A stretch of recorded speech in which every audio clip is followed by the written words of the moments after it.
Hey everyone, welcome back to my YouTube channel unique classes. तो आज हम देखने वाले हैं जो आपका स्कूल ऑफ स्पेशलाइज्ड एक्सीलेंस है SOSC, उसका क्लास 9th का सिलेबस आज हम बात करेंगे। और ये है 2023 के सेशन के बच्चों के लिए, क्योंकि 2022 का हम पहले ही करा चुके हैं एंड उनके एग्ज़ाम्स भी हो चुके हैं।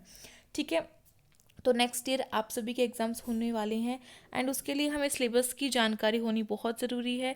अभी तक SOSC ने कोई भी नोटिफिकेशन जारी नहीं किया है एंड मैं आपको बता दूं कि वो एग्ज़ाम डेट आने के बाद एक हफ्ते पहले अपना नोटिफिकेशन जारी करता है, तो उसके लिए हम वेट नहीं कर सकते हैं। इसीलिए ये जो वीडियो होने वाली है 2022 के बेस पर होने वाली है। जो उन्होंने अपना जो ऑफिशियल सिलेबस था, जो उन्होंने जारी किया था, रिलीज़ किया था, उसके ऊपर होने वाली है एंड मैं आपको सब कुछ बताऊंगी। वैसे मैंने वीडियो पहले बनाई हुई है, काफ़ी बच्चों ने वो देखी होगी, आई थिंक उनसे उनको हेल्प हुई होगी। आज और भी हम डिस्कस करने वाले हैं।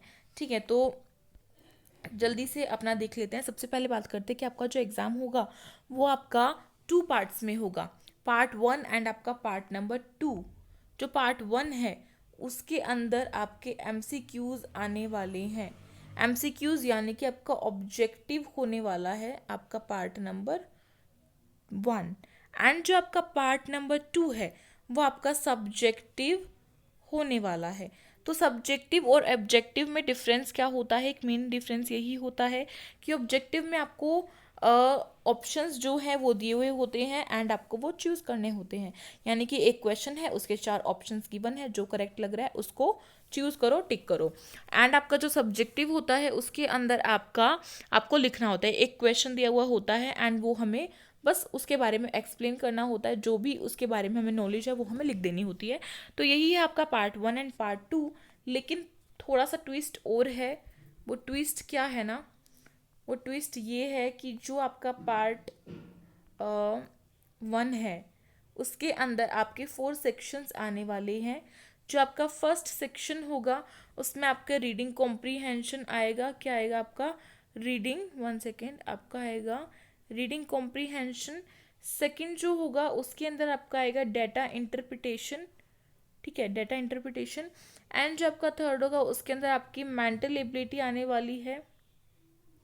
और फोर्थ जो होगा आपका पार्ट, उसके अंदर आपका ह्यूमैनिटीज़ का आने वाला है, यानी कि आपके डोमेन सब्जेक्ट का आने वाला है। तो फटाफट से देख लेते हैं। एंड जो आपका पार्ट 2 है इसमें, उसके अंदर ओनली एक ही सेक्शन है। चलिए अभी हम सबसे पहले अपने सिलेबस की तरफ बढ़ते हैं। और सबसे पहली चीज़ हमारे सामने क्या है, वो ये है कि जो आपका रीडिंग कॉम्प्रीहेंशन आने वाला है वो किस बेस पर आएगा। तो रीडिंग कॉम्प्रीहेंशन आपका अनसीन आता है। अनसीन पैसेज जो है वो दिया जाता है आप सभी के लिए, उसे आपको अच्छे से पढ़ना होता है एंड उसके बेसिस पर कुछ क्वेश्चंस दिए जाते हैं, वो आपको बस टिक करनी है जो करेक्ट आंसर है वो। ठीक है, तो ये MCQ होगा एंड आपका सब्जेक्टिव होगा। लेकिन रीडिंग कॉम्प्रीहेंशन, डेटा इंटरप्रिटेशन और मेंटल एबिलिटी और आपका ह्यूमैनिटीज़, ये जो 4 चीज़ें आपके आएंगी फर्स्ट पार्ट में, आपके MCQ बेसिस पर होंगी। और जो आपका पार्ट 2 है उसमें आपका लिखने का आएगा। ठीक है, और ये जो भी कुछ मैं बता रही हूँ ये बिल्कुल रियल है, रियलिस्टिक है। बिकॉज आपका जो 2022 में एग्ज़ाम हुआ था तो बच्चों ने मुझे बताया था कि क्या क्या चीज़ें आई हैं एंड किस तरीके से मैंने प्रेपरेशन कराई थी, तो वो सही हुई थी। तो आप सभी जाके उस वीडियो को चेक कर सकते हैं, उसकी लिंक डिस्क्रिप्शन बॉक्स में है, मैं टैग कर दूंगी उसमें, ह्यूमैनिटीज़ इंटरव्यू सीरीज़। ठीक है, तो उसे जाके ज़रूर चेक कर लीजिएगा आपको पता चल जाएगा कहाँ से तैयारी करनी है, कैसे तैयारी करनी है, क्या स्ट्रेटेजी हमें फॉलो करनी है। उसके बाद रीडिंग जो कॉम्प्रीहेंशन है वो ख़त्म होती ही आपका एक आ जाता है, वो आपका आता है डेटा इंटरप्रिटेशन। जब आपका डेटा इंटरप्रिटेशन होता है उसके अंदर हमारे कुछ क्वेश्चंस होते हैं।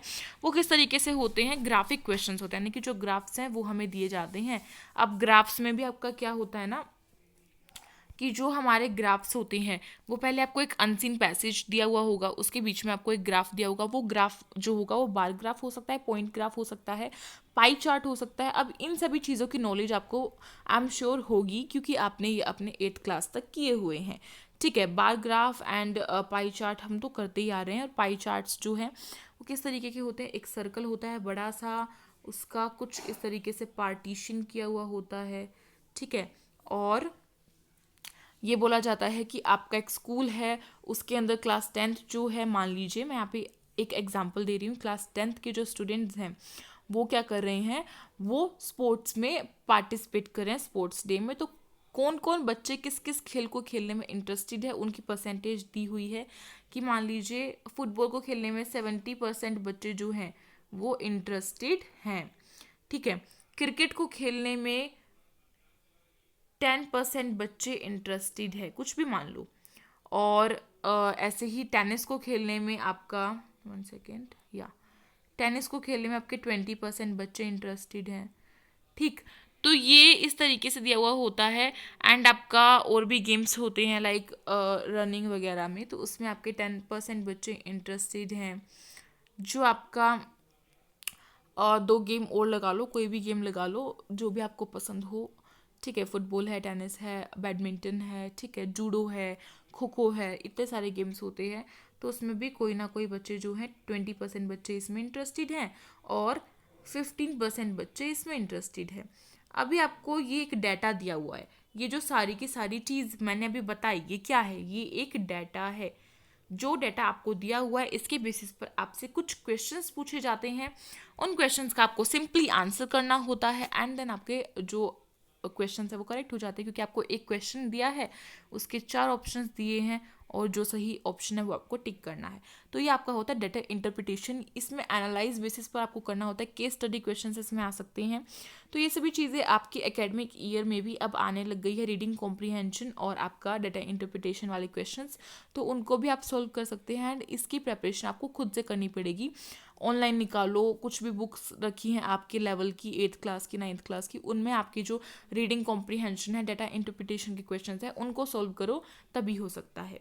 उसके बाद नेक्स्ट आपका एक चीज़ आती है, वो आती है मेंटल एबिलिटी।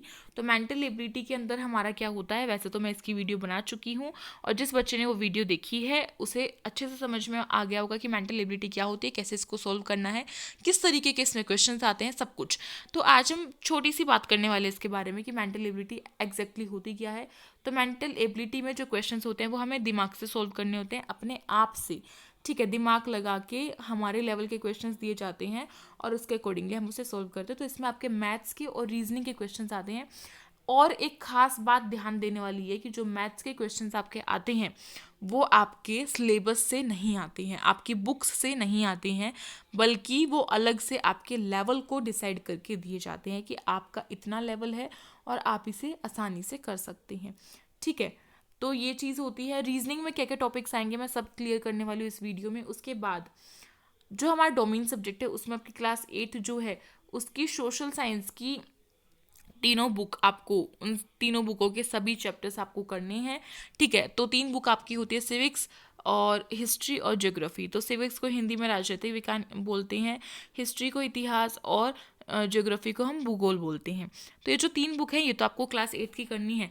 प्लस में जो क्लास 9th की आपकी इकोनॉमिक्स की बुक होती है, क्योंकि 9th में आपकी 4 बुक्स लग जाती हैं ह्यूमैनिटीज़ में। तो जो 9th की इकोनॉमिक्स की आपकी बुक होती है, इकोनॉमिक्स को हम हिंदी में अर्थशास्त्र बोलते हैं, तो ये जो बुक्स होती हैं 9th की, इसके आपको स्टार्टिंग के 2-3 चैप्टर कर लेना हो जाएगा। आपको बेसिकली समझ में आना चाहिए कि इकोनॉमिक्स किस तरीके की है। एंड 9th और 10th की इकोनॉमिक्स बहुत ईजी है, खुद से पढ़ने में भी आ जाती है।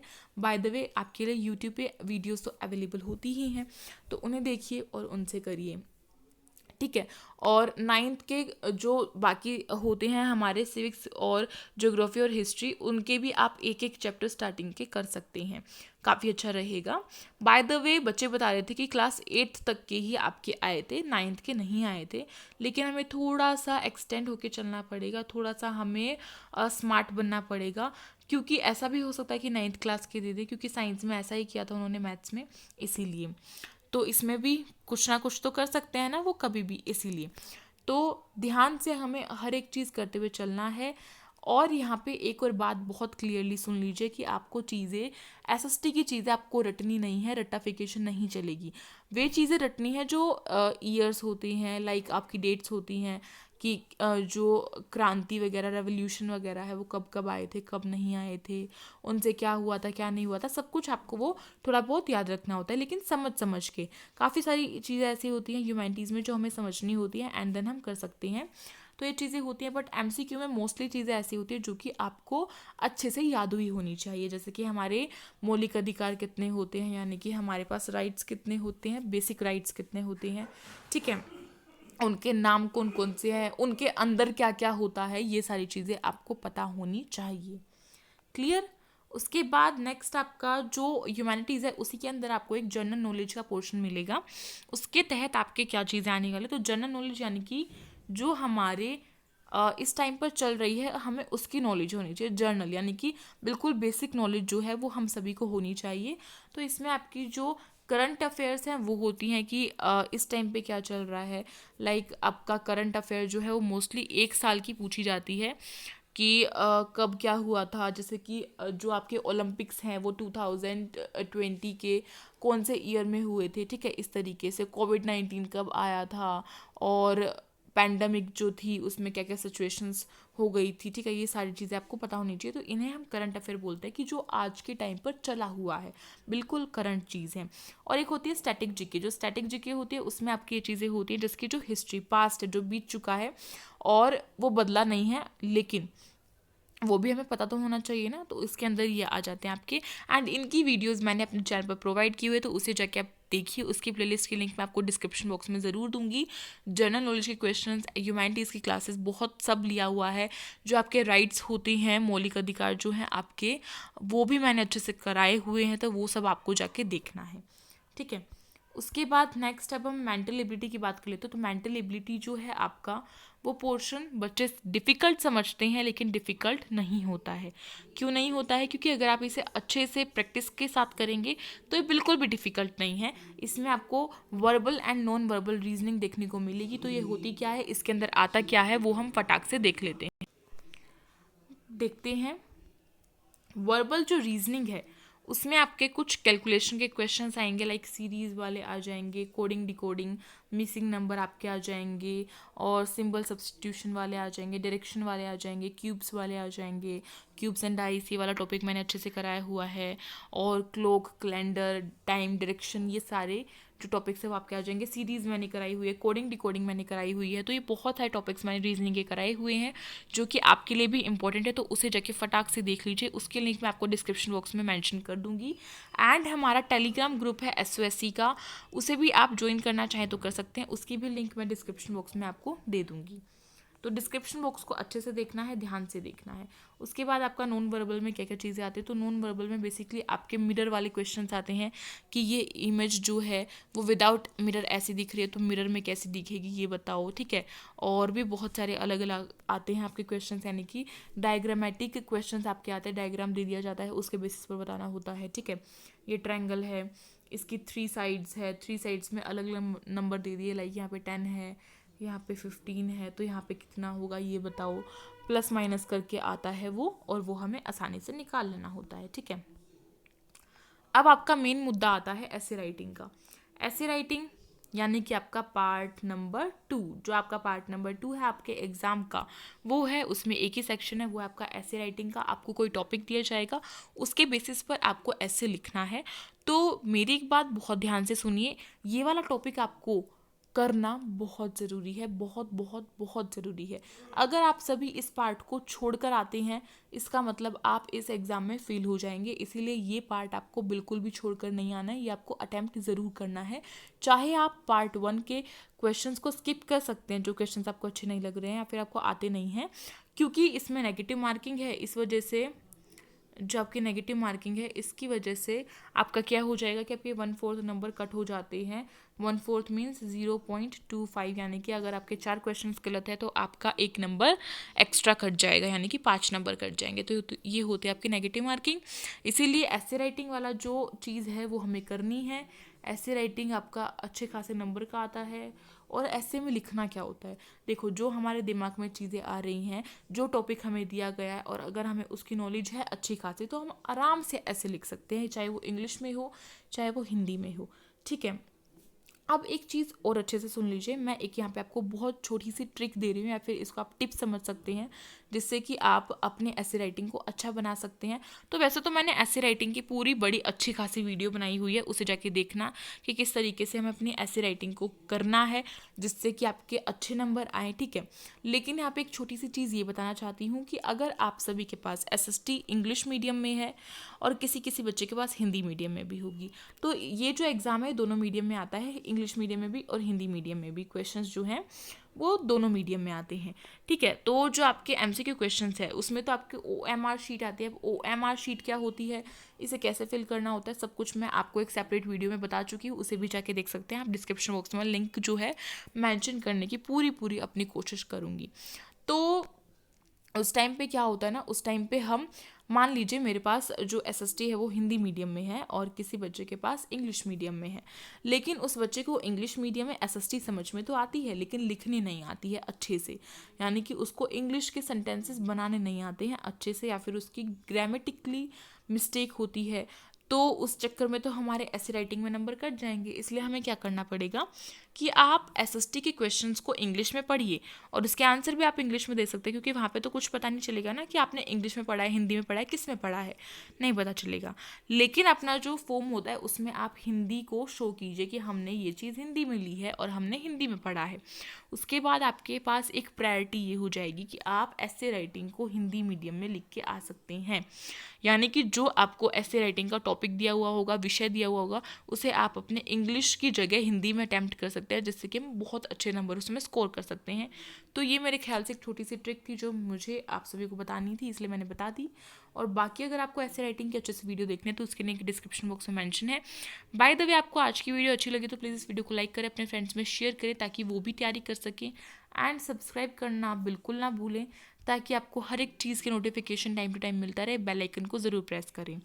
हम मिलेंगे एक न्यू वीडियो के साथ, तब तक के लिए जल्दी से कमेंट करके बताएं वीडियो कैसी लगी, हेल्पफुल थी या नहीं।